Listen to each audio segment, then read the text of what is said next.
मित्राणि नमो नमः। अद्य अहं पुनः आगतोऽस्मि स्वकीय यूट्यूब चैनल माध्यमेन। अद्य वयं नवमकक्षायाः संस्कृतपाठ्यपुस्तकं सेमुसि भाग 1 तस्य चतुर्थः पाठः कल्पतरुः इति पठामः। आज हम सभी कल्पतरु नामक पाठ का अध्ययन करेंगे। जैसा कि शीर्षक से हमें ज्ञात होता है, कल्पतरु कल्पनाओं को पूर्ण करने वाला वृक्ष, एक ऐसा वृक्ष जो मन में होने वाली अभिलाषाओं की पूर्ति करता है।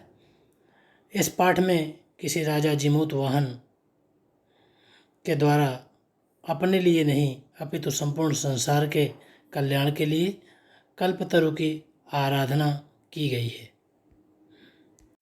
प्रस्तुत पाठ वेताल पच्चीसी नामक ग्रंथ से लिया गया है।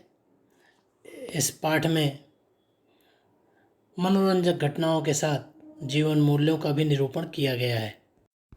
अस्ति हिमवान नाम सर्वरत्न भूमिर्नगेन्द्रः तस्य सानोपरि विभाति कंचनपुरम नाम नगरम। सब रत्नों की भूमि, पर्वतों का राजा हिमालय है। अस्ति हिमवान नाम सर्वरत्न भूमिर्नगेन्द्रः, नगेंद्र शब्द पर्वत के लिए आया है। तस्य सानोपरि, उसके शिखर पर, विभाति, सुशोभित होता है, कंचनपुरम नामक नगर। यहाँ हम सभी एक एक शब्द का यदि अध्ययन करना चाहें तो ध्यान में आएगा। यहाँ देखें, हिमवान, हिम आच्छादित, यह भाव है। सर्वरत्न भूमिर नगेन्द्रः, अर्थात समस्त गुणयुक्त पर्वत विशेष। सानोपरि, पर्वत का शिखर। विभाति, अर्थात सुशोभित होता है। इस प्रकार से हम सभी इसकी व्याख्या कर सकते हैं। कः अस्ति, कौन है, सर्वरत्न भूमिर नगेन्द्रः, तस्य नाम किम, तो नाम है हिमवान। कुत्र सुशोभिते, तो हिमालय से सानोपरि सुशोभिते। तत्र जिमूत केतुरिति श्रीमान विद्याधरपति वसति स्म, तस्य गृहोद्याने कुलक्रमागतः कल्पतरुः स्थितः। यदि हम बात करें तो जिमूत केतुः इति, इस शब्द में विसर्ग संधि हुई है। उस तत्र अर्थात वहाँ पर, जिमूत केतु इस नाम का, जिमूत केतु नामक विद्याधरपति, विद्याओं में निपुण व्यक्ति रहता था। तस्य गृहोद्यानम, उसके घर के उद्यान में, वंश कुल क्रमागतः, कुल अर्थात वंश, वंश क्रम से आया हुआ हो, कल्पतरु स्थित था। आगे हम सभी एक एक पद की बात करें तो जिमूत केतु इति, यहाँ संधि हुई है। राजा जिमूत केतु की बात की जा रही है इस पाठ में। विद्याधरपति, ये विशेषण शब्द है कि जो विद्याओं में निपुण था, ऐसा। वसत स्म, रहता था। उस कंचनपुर नामक नगर में कौन रहता था, प्रश्न है। कह निवसति स्म, तो श्रीमान विद्याधरपति निवसति स्म। कह श्रीमान विद्याधरपति, ये विशेषण किसके थे, तो जिमूत केतु के ये विशेषण थे। सा राजा जिमूत केतु तम कल्पतरुम आराध्य तत्प्रसादाच्च बोधिसत्व संभवम जिमूत वाहनम नाम पुत्रम प्राप्नोत। वह राजा जिमूत केतु तम अर्थात उस कल्पतरु की आराधना और करता था, और उसके प्रसाद से, तत्प्रसादात अर्थात उस कल्पतरु के प्रसाद स्वरूप, बोधिसत्व के अंश से, बोधिसत्वांश संभवम, बोधिसत्व के अंश से उत्पन्न जिमूत वाहन नामक पुत्र को प्राप्त करता है। अर्थात वह राजा जिमूत केतु उस कल्प वृक्ष की पूजा करता था, और उस पूजा के फलस्वरूप उसे जिमूत वाहन नामक पुत्र की प्राप्ति होती है। यहाँ हम सभी एक एक पद का विशेष रूप से अध्ययन कर सकते हैं। जैसे जिमूत केतु, कल्पतरुम कल्पवृक्ष तत्प्रसादात उसके प्रसन्नतापूर्वक प्रदान किए गए प्रसाद स्वरूप बोधिसत्व संभवम अर्थात बोधिसत्व के अंश से उत्पन्न प्राप्नो पुत्रम प्राप्नोत पुत्र को प्राप्त किया। कहाँ प्राप्नोत किसने प्राप्त किया? तो राजा जिमूत केतु ने प्राप्त किया। जिमूत केतु पुत्र से नाम किम, तो राजा जिमूत केतु के पुत्र का नाम जिमूत वाहन था। ऐसा हमें ध्यान में आता है। यहाँ पर हम देखें तो पुत्र का नाम क्या था? तो जिमूत वाहन था। आगे हम सभी बढ़ते हैं। स महान दानवीर सर्वभूतानुकंपी च अभवत, और वह अर्थात जिमूत वाहन अत्यंत महान अत्यंत दानवीर महान दानवीर था। सर्वभूतानुकंपी अर्थात सभी जीवों पर अनुकंपा करने वाला दया करने वाला था। यहाँ हम सभी देखें तो सर्वभूतानुकंपी अर्थात प्राणी मात्रेषु दयालु, सभी प्राणियों पर दया करने वाला, ऐसा अर्थ प्रकट होता है।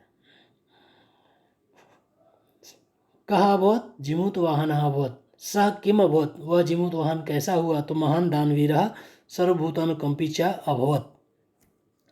तस्य गुणैः प्रसन्नः स्वसचिवैश्च प्रेरितः राजा कालेन संप्राप्त यौवनम तम यौराज्ये अभिषिक्तवान। तस्य अर्थात उस जिमूत वाहन के गुणों से प्रसन्न होकर के स्वसचिवैश्च, और च शब्द को पहले लेंगे, और अपने सचिवों के द्वारा प्रेरित करने पर राजा ने समय पर, उचित समय पर, कालेन उचित समय पर, और कैसे समय पर? तो बताया कि जब उसने युवा अवस्था को प्राप्त कर लिया, संप्राप्त यौवनम, तम अर्थात उस जिमूत वाहन को युवराज पद पर सुशोभित किया, युवराज पद से उसका अभिषेक किया। यहाँ हम सभी एक एक पद को देख सकते हैं कि समय पर अर्थात निश्चित समय पर।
आगत्य च सुखम आसीनम पितरम एकांते निवेदयत, और आकर के अब सुखपूर्वक बैठे हुए, एकांत में बैठे हुए पिता से निवेदन किया, हे तात, हे पिताश्री, तुम तो जनासी हो, तुम तो जानते ही हो, यद अस्मिन संसारे, कि इस संसार में, संसार रूपी सागर में, अशरीरम इदम सर्वम धनम, शरीर सहित संपूर्ण धन, विचीवत चंचलम, लहरों के समान चंचल है, अर्थात कुछ भी स्थिर नहीं है।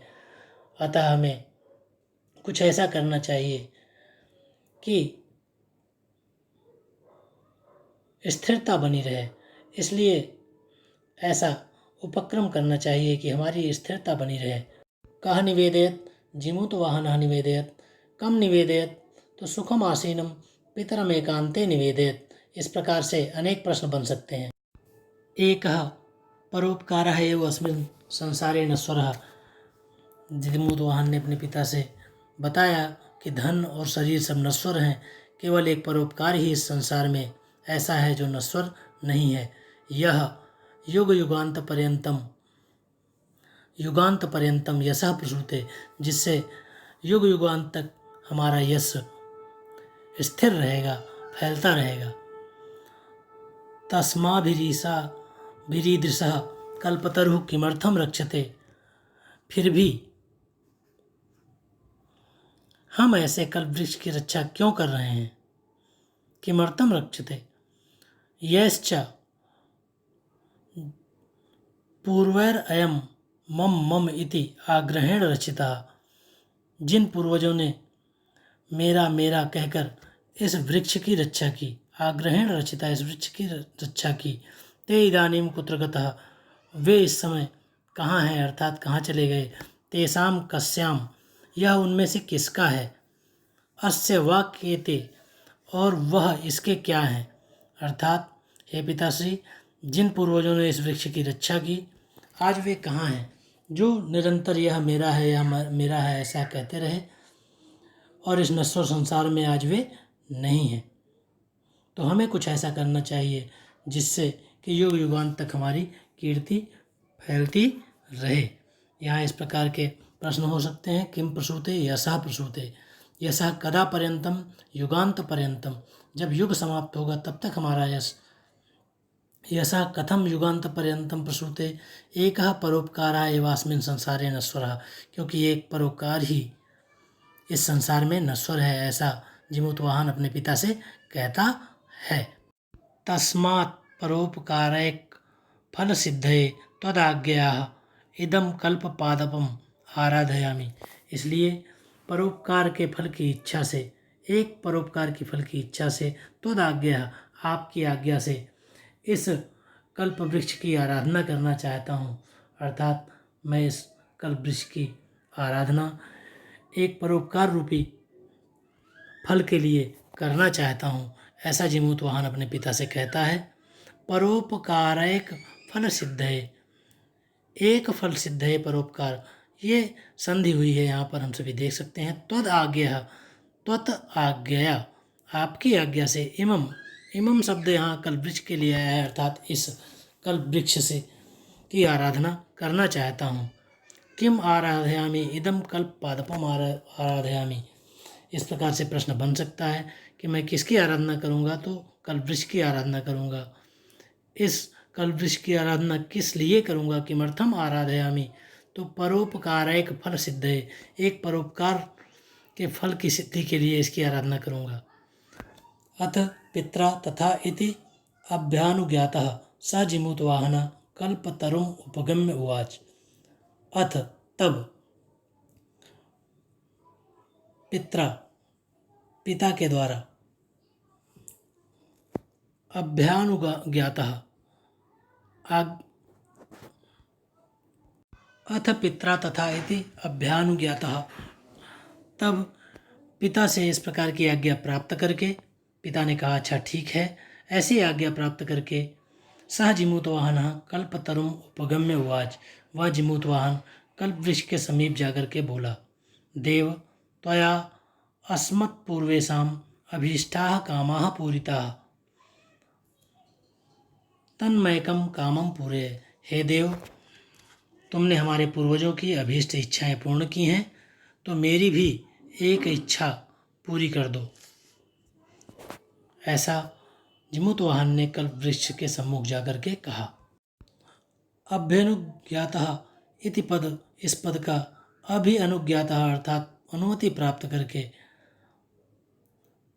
उपगम्य, गम धातु के साथ उप उपसर्ग लेप प्रत्यय लगा करके उपगम्य, समीप जा करके, उवाच, उक्तवान अर्थात कहा।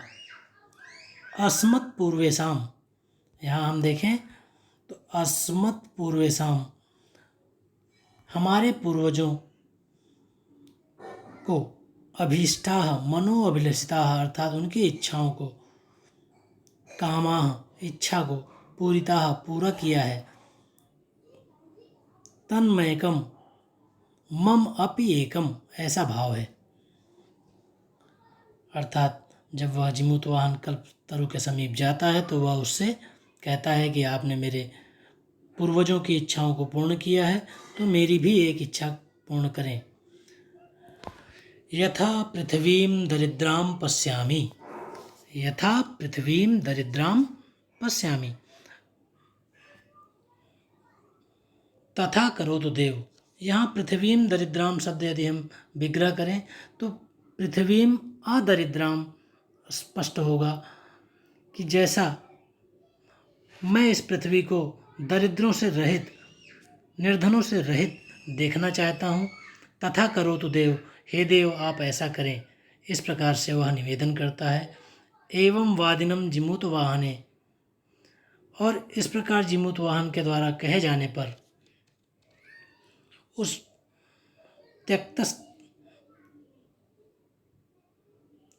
त्यक्तस्त्वया एषोऽहं यतोऽस्मि इति वाक् तस्मात् तरोद्भूतः। और जैसे ही जिमूत वाहन ने यह कहा कि मैं इस धरती को निर्धनों से रहित देखना चाहता हूँ, आप ऐसा करो देव, तब तुरंत उस कल्पवृक्ष से आवाज़ निकलती है कि त्यक्तस्त्वया, तुम्हारे द्वारा त्यागा हुआ, एषोऽहं यतोस्मि, मैं जा रहा हूँ, इति वाक्, ऐसा बोल करके, तस्मात् तरोद्भूतः, वह कल्पवृक्ष वहाँ से अंतर्ध्यान हो गया। यहाँ जैसा मैंने बताया था पृथ्वीम अदरिद्राम शब्द स्पष्ट हो रहा है विग्रह करने पर। हम सभी देखें, अदरिद्राम अर्थात जो दरिद्र ना हो, अर्थात वैभव संपन्न हो। पश्यामि देखना चाहता हूँ, दृष्टुम इच्छामि अर्थ यहाँ लिया गया है। इसी प्रकार से यदि बात करें तो त्यक्तस्त्वया, तुम्हारे द्वारा, भवतः त्यक्तः, यतोऽस्मि, यातः अस्मि, यातः अर्थात जाता, अस्मि अर्थात हूँ, तरोद्भूतः, तरोः उद्भूतः, वह वृक्ष से उस वृक्ष से इस प्रकार की वाणी उत्पन्न हुई।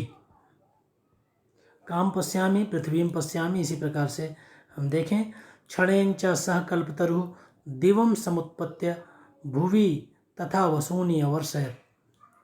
क्षण भर में ही उस कल्प वृक्ष ने स्वर्ग की ओर उड़कर वसूनि अवर्षयत्, उस पृथ्वी पर इतने वर्ष धन की वर्षा की, यथा न कोपि दुर्गतः आसीत्, जिससे कोई भी निर्धन नहीं रह गया। ततस्तस्य जिमूतवाहनस्य सर्वजीवानुकंपया सर्वत्र यशः प्रतीतम्। सब प्राणियों पर दया करने से इस तरह उस जिमूतवाहन का यश संपूर्ण जगत में प्रसिद्ध हो गया। समुत्पत्ति अर्थात त्यक्त्वा, छोड़ करके, धरती को उसने छोड़ दिया वृक्ष ने। वसूनि रत्नानि धन संपत्ति, अर्थात अनेक धन संपत्तियों की उस वृक्ष ने वर्षा की। ततस्तस्य, ततः तस्य अर्थात तदनंतरम, उसके पश्चात, सर्वजीवानुकंपया, सभी प्राणियों की प्रीति में, जिमूत वाहन के द्वारा कहे जाने पर उस वृक्ष ने धरती को छोड़ दिया और स्वर्ग की ओर उड़ते हुए विभिन्न प्रकार के रत्नों की वर्षा की। आइए हम सभी इस पाठ के अभ्यास को देखेंगे। क्रमशः प्रश्नों को देखें। कंचनपुरम नाम नगरम कुत्र विभाति स्म? तो कंचनपुरम नाम नगरम हिमालय पर्वतस्य सानोपरि विभाति स्म। इसी प्रकार से जिमूत केतु किम विचार जिमूत वाहनम यो राज्य अभिषिक्तवान, तो संप्राप्त यौवनम अर्थ में जुड़ जाएगा उत्तर में। कल्पतरो वैशिष्ट्यम आकर्ण जिमूत वाहन किम चिंतित, तो जिमूत वाहन परोपकारक फल सिद्धे इमं कल्प पादपम आराधयामि, परोपकार के फल की सिद्धि के लिए मैं इस वृक्ष की आराधना करूँगा। पाठानुसारम संसारे अस्मिन् किम किम नश्वरम किम च नश्वरम, तो अशरीरम इदम सर्वम धनम नश्वरम एकः परोपकाराय एव नश्वरः। इसी प्रकार से रेखांकित पद किसके लिए प्रयुक्त किए गए हैं, तो तस्य के स्थान पर हिमवते, तम के स्थान पर जिमूत वाहनाय, अयम कल्पवृक्षाय, त्वम जिमूत केतवे। हम सभी देखें तो जो अंडरलाइन शब्द हैं उनकी जो विभक्ति है उसी विभक्ति के पद नीचे से चुन करके हमें वहाँ लगाने हैं। ऐसा करने पर हमारा उत्तर शुद्ध हो जाता है। इसी प्रकार से पर्याय पद लिखना है तो पर्वतः का नगेन्द्रः, भूपतिः राजा, इंद्रः, शक्रः, धनम, क्रमशः अर्थः, इच्छितम, अर्थितः। हम सभी क्रमशः देख करके इसको लिख सकते हैं। पुनः स्तंभों को मिलाना है, वो भी यहाँ दिया हुआ है। पहले में चौथा, दूसरे में तीसरा, तीसरे में दूसरा, इसी क्रम में हम यहाँ देख करके कर सकते हैं। पांचवा अभ्यास उपपद विभक्ति से जुड़ा हुआ है। नमः स्वस्ति स्वाहा स्वधा अलम वसट योगे चतुर्थी सूत्र के अनुसार यहाँ पर हम सभी स्वस्ति राज्ञे, स्वस्ति छात्राय, स्वस्ति प्रजायै, स्वस्ति सर्वजनाय कोष्ठकों में दिए गए षष्ठी विभक्ति के पदों को प्रयुक्त करके हमें रिक्त स्थान पूर्ण करना है। गृह का गृहस्य, इसी प्रकार से पितुः, जिमूत वाहनस्य, उसी प्रकार से अयम, कस्य। रेखांकित पदों के आधार पर प्रश्न निर्माण करना है। कस्य, कस्मै, कया। यदि हम देखें तो रेखांकित पदों के आधार पर प्रश्न निर्माण में कस्य, कस्मै, कया, कुत्र, पुनः कया, इस प्रकार से प्रश्न निर्माण होगा। समास विग्रह करना है, यहाँ देख सकते हैं। विद्याधराणां पतिः विद्याधरपतिः, गृहस्य उद्याने गृहोद्याने, नगानाम् इन्द्रः नगेन्द्रः, परेषाम् उपकारः परोपकारः, जीवानाम् अनुकंपया जीवानुकंपया। इस प्रकार से हम सभी इस अभ्यास को पूर्ण करेंगे।